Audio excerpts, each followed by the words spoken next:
చివరి వరకు చూడండి. ముందుగా నిన్నటి రోజున తిరుమలలో స్వామివారిని మొత్తం 76,058 మంది భక్తులు దర్శించుకున్నారండి. అందులో స్వామివారికి మొత్తం 22,543 మంది భక్తులు తలనీలాలను సమర్పించారు. నిన్నటి రోజున తిరుమల శ్రీవారి హుండీ యొక్క ఆదాయం 3,83,00,000 రూపాయలు. ఎటువంటి దర్శనం టికెట్లు లేకుండా నేరుగా ఈరోజు కూడా భక్తులను దర్శనానికి అనుమతిస్తున్నారండి.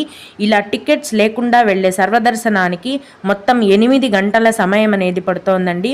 అంటే మీరు క్యూ లైన్లో ఎంటర్ అయినప్పటి నుంచి కూడా దర్శనమై మొత్తం బయటికి వచ్చేసరికి 8 గంటల సమయం అనేది పడుతోంది.